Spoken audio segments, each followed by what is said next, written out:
నమస్తే, welcome to our channel. నేను సౌజన్య. AP CM ఏమో యాక్సిడెంట్గా సీఎం అయ్యారు, రేవంత్ రెడ్డి ఏమో లక్కు కొద్దీ అయ్యారని చెప్పేసి కామెంట్స్ మనం వింటూ ఉన్నాం.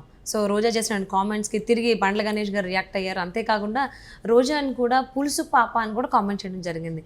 ఇందుకు ఈ వివాదం ఇక్కడి నుంచి ఎక్కడి దాకా వెళ్ళబోతోంది ఏంటి? ఈ అంశానికి సంబంధించి వారి విశ్లేషణని మనతో పంచుకోవడానికి ఈరోజు మనతో పాటు ఉన్నారు సీనియర్ జర్నలిస్ట్ జగదే ఉన్నారు. వారితో మాట్లాడదాం. నమస్తే అండి. నమస్తే. మంత్రి రోజా, క్రీడా మంత్రి, ఆంధ్రప్రదేశ్కి సంబంధించి ఆవిడ చేసినటువంటి కామెంట్స్ ఏవైతే ఉన్నాయో, రేవంత్ రెడ్డి జాక్పాట్గా సీఎం అయ్యారు అని చెప్పేసి ఆవిడ కామెంట్ చేస్తే దానికి బండ్ల గణేష్ రియాక్ట్ అయ్యారు. బండ్ల గణేష్ ఏంటంటే జగన్మోహన్ రెడ్డి యాక్సిడెంటల్గా అయ్యాడు అని చెప్పేసి అని కామెంట్ చేయడం, అంతేకాకుండా రోజా పైన కూడా కామెంట్ చేశారు పులుసు పాప అని. సో పులుసు ఎక్కడి నుంచి వచ్చింది ఏంటనేది మనకు తెలిసిందే. అంటే ఈ కామెంట్స్ ఒకరి మీద ఒకరు అనేది ఈ వివాదం ఎక్కడి దాకా వెళ్ళేటువంటి అవకాశం ఉంది అంటారు? సినిమా వాళ్ళు ఇద్దరు ముఖ్యమంత్రులకు సంబంధించి ఇద్దరు సినిమా ఇండస్ట్రీకి చెందిన వ్యక్తులు, రాజకీయ నేపథ్యంలో ఉన్న వ్యక్తులు ఒకరికొకరు స్టార్ట్ చేశారు వాగ్వాదం. సో మనం ఆంధ్ర పాలిటిక్స్ చూస్తే చాలామంది ఉన్నారు. ఇప్పుడు వైసీపీలో చాలామంది ఉన్నా రోజా గారే ఎందుకో ప్రతిసారి సెంటర్ అవుతున్నారో, లేదంటే ఆవిడ మాట్లాడే వ్యాఖ్యల వల్ల ఆవిడకే తిరిగి తలవంపుగా మారుతుందో తెలియట్లేదు. కానీ ఇట్లాంటి వ్యాఖ్యల వల్ల మళ్ళీ జరుగుతుంది. ఇప్పుడు రోజా గారు ముందు ఎందుకు అట్లా అన్నారు? రేవంత్ రెడ్డి గారు జాక్పాట్ సీఎం అంటే ఏదో జాక్పాట్లో తగిలింది, అదృష్టం కొద్దీ వచ్చారు అన్నట్టుగా. బట్ ఆయన ఎంత కష్టపడ్డాడు, ఎంతమందికి అడ్జస్ట్మెంట్ చేశాడు, ఎంతమంది సీనియర్స్ని కూడా బుజ్జగించి ఈ సీఎం అయ్యారు. రాహుల్ గాంధీ లాంటి వ్యక్తికి ఈయన ఏం చెప్తే అదే ఫైనల్ అనే స్థాయికి ఎలా ఎదగలిగాడు? అవును, అందులో కాంగ్రెస్ లో అందరూ సీనియర్ నాయకులు, వాళ్ళని కాదని రేవంత్ రెడ్డి సీఎం అయ్యారు. ఎగ్జాక్ట్లీ. దీనికి ఒక పాత తరం జనరేషన్ వాళ్ళు ఒక మాట చెప్తారు, కాంగ్రెస్ది ఎప్పుడు కూడా ధృతరాష్ట్రులు కౌగిలి లాంటిదంట. చాలామంది అంటుంటారు. అంటే మరి దాంట్లో విశ్లేషణ నాకు అర్థమైంది ఏంటంటే, ఇప్పుడు ధృతరాష్ట్రుల కౌగిలి అని ఎందుకు వచ్చిందంటే, మహాభారతంలో దుర్యోధనుడు చనిపోయిన తరువాత కొడుకు చనిపోయిన బాధలో ఉన్నప్పుడు పరామర్శకు వెళ్ళినప్పుడు కృష్ణుడిని అందరినీ ఒకసారి కౌగిలించి ఓదార్చుకుని మాట్లాడదాం అనుకున్నప్పుడు భీముణ్ణి కూడా అట్లా కౌగిలించుకొని ఏడుద్దాం అనుకున్న టైంకి ధృతరాష్ట్రుడు భీముణ్ణి కౌగిలించుకుంటే అప్పుడు కృష్ణుడు భీముణ్ణి తప్పించి ఒక ఐరన్తోనో సొంతం కాంస్యంతో చేసిన విగ్రహాన్ని పెడతాడనమాట. పెడితే దాన్ని కౌగిలించుకుని ధృతరాష్ట్రుడు కళ్ళు కనబడవు కదా, పిప్పి చేస్తాడంట దాన్ని. అంటే నా కొడుకుని చంపిన భీముణ్ణి చంపేయాలనే ఉద్దేశంతోనూ కౌగిలించుకోవాలనుకున్నాడు. బట్ కృష్ణ పరమాత్ముడు ముందే గ్రహించి భీముని తప్పించి ఆ విగ్రహాన్ని పెడతాడనమాట. పెట్టడంతో ఒక్కసారి అంటే ఆయనకి 1000 ఏనుగుల బలం ఉండేదంట ధృతరాష్ట్రుడికి. సో అట్లా నవ్వుతూనే కౌగులించి పిప్పి చేస్తారు. ఎప్పుడు ఎవరు ముఖ్యమంత్రి అవుతారో, ఎప్పుడు అధిష్టానం ఎవరి మీద ఏ లేఖ రాస్తుందో, ఎప్పుడు ఈ అధిష్టానం ఎవరిని తప్పిస్తుందో అని రకరకాలుగా గాసిప్స్, కొన్ని వాస్తవాలు కూడా ఉన్నాయి కాంగ్రెస్ పార్టీ మీద. అంటే ఒకప్పుడు 80s జరిగిన కొన్ని పరిణామాల వల్ల 3 నెలలకు ఒక ముఖ్యమంత్రి మారిపోయారని చాలా వరకు ఉండేది. సో అంటే ఎన్టీఆర్ రామారావు గారు తెలుగుదేశం పార్టీ పెట్టక ముందు జరిగిన సంఘటనలు ఇవన్నీ.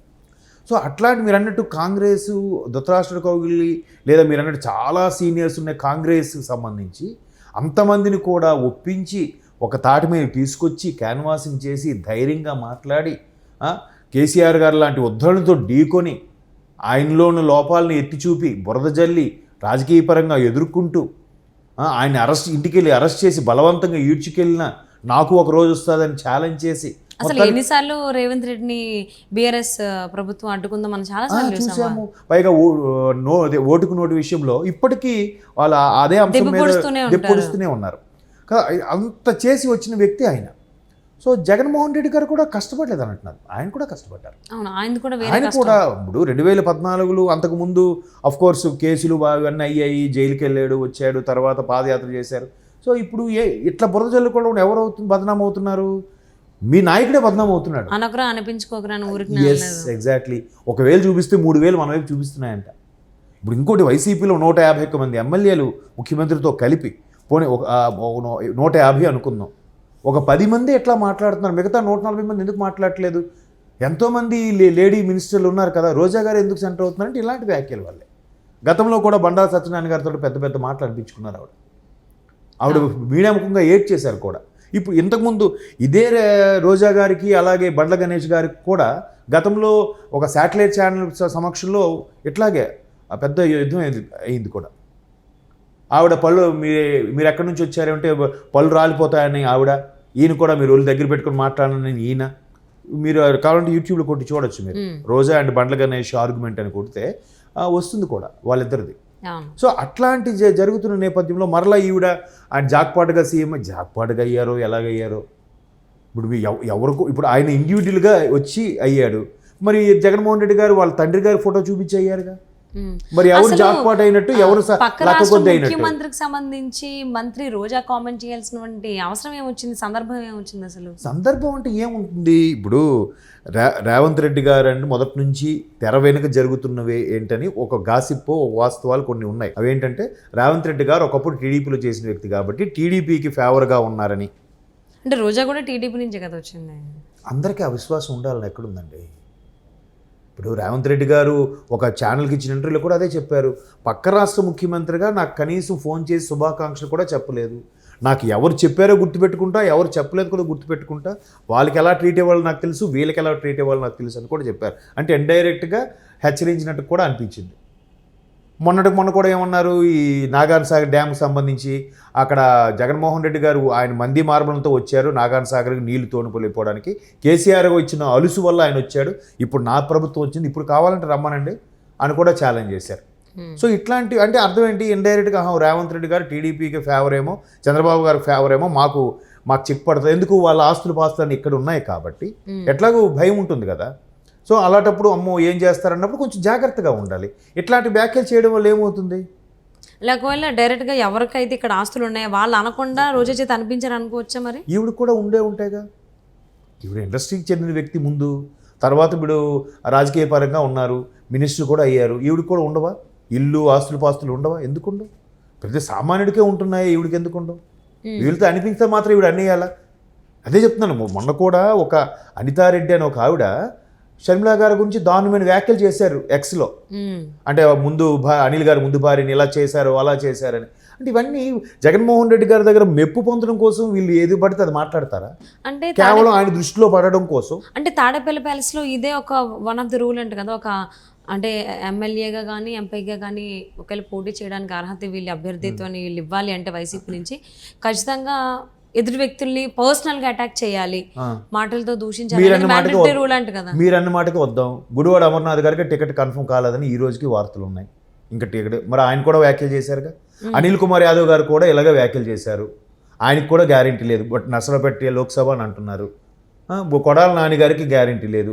ఎక్కడి నుంచి అడిపోయి వల్లభనేని వంశీ గారికి తెలియదు. అంటే మెయిన్ నాయకులు ఎవరికి కూడా ఇంకా టికెట్ కన్ఫర్మ్ అవ్వలేదు. రోజా గారికి కూడా కన్ఫర్మ్ అవ్వలేదు. మీరు చెప్పిన నాయకులందరూ ఇప్పుడు అధికారంలోనే ఉన్నారు, అది మర్చిపోయారు. అందుకే అంటున్నా, అంటే ఇప్పుడు అధికారంలో ఉన్న వాళ్ళందరూ ఒకప్పుడు మాటలు అన్న వాళ్ళే కదా, అలా అన్న తర్వాతనే కదా వాళ్ళకి అధికారం వచ్చింది. మంత్రిత్వ శాఖ ఎప్పుడు వచ్చింది రోజాకి? ఫస్ట్ నుంచి రాలేదు కదా, 2 years బ్యాక్ వచ్చింది. ఒప్పుకుంటాను. అలా ఇప్పుడు అలాంటప్పుడు బొత్స గారు ఉన్నారు. బొత్స గారు గత ప్రభుత్వంలో ఉన్నప్పుడు చాలా దారుణంగా మాట్లాడారు జగన్మోహన్ రెడ్డి గారి కోసం. బట్ ఆయనకి గవర్నమెంట్ రాగానే మంత్రి ఇచ్చారు, అందరికీ 2 ఏళ్లలో మారుస్తానని చెప్పిన బొత్స గారికి మార్చలే. అలాగని బొత్స గారు లాక్ చేశారని చెప్పి చెప్పుకోవచ్చు కొంతమందిని. ఇప్పుడు బొత్స గారిని పర్టికులర్గా ఇట్లా ఇప్పుడు రోజా గారో లేకపోతే కొడాల నాని గారో మాట్లాడినట్టు మాట్లాడుతున్నారా? లేదు కదా. మరి ఆయన కంటిన్యూ చేస్తున్నారుగా, ఎందుకని? సో అది నాయకుడి దగ్గర వీళ్ళు ప్రవర్తించే తీరు, వీళ్ళు పనిచేసే విధానం, ప్రజల కోసం వీళ్ళు పాటుపడే తత్వం ఏదైతే ఉంటుందో దాన్ని బేస్ చేసి కూడా ఉంటుంది. ఎంతసేపు మీరు అన్నట్టు తాడేపల్లి ప్యాలెస్లో అది రూల్ అని కూడా విన్నాం. ఒకసారి ఒక యూట్యూబ్ వీడియోలో కూడా చూశాను. ఆవిడ మాట్లాడడంతో పక్కన ఒక వ్యక్తి వచ్చి పిలిచి ఇట్లా బాబు గారి కోసం కామెంట్ చేయండి, టీడీపీ కోసం సీనియర్ నాయకులు చెప్పించారు. అది మనం వీడియో కూడా చూడొచ్చు. సో అలాంటి రూల్తో ఉంటే ఉండొచ్చు కాక మరి అన్నారు కదా అని అందుకని ఇలాంటి వ్యాఖ్యలు చేస్తున్నారు అనేది నేను అంటున్నా. సో ఇప్పుడు మనది కూడా వివాదంలా కాకుండా వీళ్ళ వివాదం ఎటుపోతుందా అనేది చూద్దామండి. రోజా గారి నాకు అర్థమైంది. ఇప్పుడు ఆ వ్యాఖ్యలు కూడా చేయొచ్చు, మరి పర్సనల్గా వెళ్ళిపోవద్దు కదా. అంటే రూల్ అన్నప్పుడు ఫాలో చేస్తారు కదా, ఆ రూల్లో ఏమైనా ఫాలో అవుతున్నారేమో రోజా అని నేను అంటున్నా. ఎందుకంటే ఇంతకుముందు కూడా మనకి ఈ రూల్స్ గురించి మనం మాట్లాడుకోవడం జరిగింది. అభ్యర్థిత్వాలకు సంబంధించి సీట్ ఇవ్వాలంటే ఖచ్చితంగా ఇలా ఉండాలి అని. అలాంటి పనులు మేము చేయమని చెప్పి, ఇలాంటి పనులు అయితే మేము చేయమని చెప్పేసి సీట్లు కూడా వద్దని ఈ పార్టీకి రాజీనామా చేసి కూడా చాలా మంది బయటకు వచ్చారు వైసీపీ నాయకులు. సో నేను ఆ ఉద్దేశంతో నేను అన్నాను, మేబీ అది మ్యాండేటరీ రూల్ అవ్వడం వల్ల అదేమన్నా ఫాలో అవుతున్నారేమో రోజా. మరి ఇప్పుడు బండ్ల గణేష్ గారు రియాక్ట్ అయ్యారు కాబట్టి రేవంత్ రెడ్డిని అనడం వల్ల మరి ఈ వివాదం ఈ మాటల బండ్ల తోటాలు గణేష్ గారు ఈ మాటల ప్రవాహం ఎక్కడ దాకా వెళ్తుందని చూద్దామండి. అంటే బండ్ల గణేష్ గారు కూడా చిన్న మాట చెప్తాను. బండ్ల గణేష్ గారు కూడా కాంగ్రెస్లో ఇప్పుడు లోక్సభ ఎక్స్పెక్ట్ చేస్తున్నారు, కంప్లీట్గా కాంగ్రెస్కి ఫేవర్గా ఉన్నారు 2019 నుంచి కూడా. అవును చెప్పారు ఆ మాట. సో ఆవిడకి కౌంటర్గా వీళ్ళు తప్పేం లేదు.